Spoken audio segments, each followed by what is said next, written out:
कारगिल जंग की बहादुरी के किस्से तो हमने बहुत सुने हैं और ये बहादुरी की बात भी है, लेकिन क्या जानते हैं कि भारत ने इस जंग में कहीं न कहीं कुछ गलतियां भी की। जय हिंद मेरे सभी देशवासियों। आज हम बात करते हैं कारगिल के उस युद्ध के बारे में जिसको पहली बार एक आम नागरिक अपने घर बैठे टीवी पर लाइव देख रहा था और हमारे वीर योद्धा बहादुरी के साथ अपना सीना चौड़ा कर रणभूमि में हमारी रक्षा के लिए अपनी जान न्यौछावर कर रहे थे। लेकिन मैं ये कहूं कि भारत ने इस युद्ध में एक ऑपरेशनल और टैक्टिकल मिस्टेक की है तो शायद आप मुझसे थोड़ा सा खफा होंगे कि सर इतने साल बाद आखिर आप ये बात क्यों कह रहे हैं।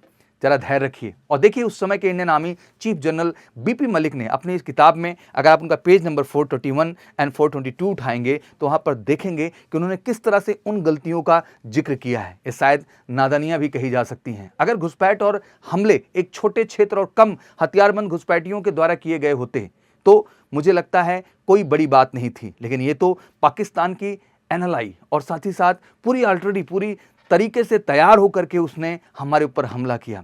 तो दोस्तों बात करते हैं उन कुछ गलतियों की जो हमारी इंटेलिजेंस एजेंसीज के द्वारा की गई, क्योंकि वह पाकिस्तान की तरफ से इतने बड़े फौजी मूवमेंट की खबर नहीं दे पाए, वो भी इतने ज्यादा असलहे के साथ। जनरल बीपी मलिक ने अपनी किताब Kargil from surprise to victory के 4th चैप्टर में करते हैं। साथ ही वो ये भी बताते हैं कि जिन पोस्टों पर पाकिस्तानियों ने कब्जा किया था उस इलाके में थी जहां कोई भी एलओसी वायलेशन लंबे समय से नहीं हुआ था, जिस वजह से उस इलाके पर अच्छी तरह से जो है रेकी और पेट्रोलिंग नहीं होती थी, जिसके कारण वहां का, और इसका मुख्य एक कारण और भी था, वहां का मौसम और वहां की भौगोलिक स्थितियां जो कि काफी मुश्किलपूर्ण थी। इसके अलावा राजनीतिक संबंध भी उस ओर इशारा नहीं कर रहे थे। पाकिस्तान हमारे ऊपर इतने बड़े हमलों की साजिश रच सकता है क्योंकि फरवरी 1999 में हमारे स्वर्गीय प्रधानमंत्री श्री अटल बिहारी वाजपेयी जी ने, उस समय जो कि तत्कालीन प्रधानमंत्री थे, वो बस द्वारा लाहौर के दौरे पर थे। उस समय के पाकिस्तानी प्रधानमंत्री नवाज शरीफ से उन्होंने मुलाकात भी कि हमारी खुफिया एजेंसी शायद इस बात से ही पाकिस्तान के आतंकी गतिविधियों को ठंडे बस्ते में डाल चुकी थी। सब कुछ तो बढ़िया चल रहा था, बट उसका खामियाजा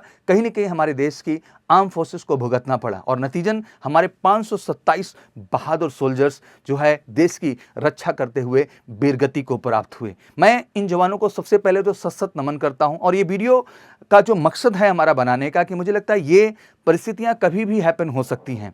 हमारी सुरक्षा एजेंसियों को अलर्ट होना चाहिए जिससे ये गलती दोबारा रिपीट ना हो। बाकी आप क्या कहना चाहते हैं कमेंट सेक्शन में अपना राय जरूर रखिए और अगर ये वीडियोस आपको पसंद आ रही हैं तो इनको लाइक, शेयर और चैनल पर नए हैं तो सब्सक्राइब जरूर करिए। जय हिंद, जय भारत।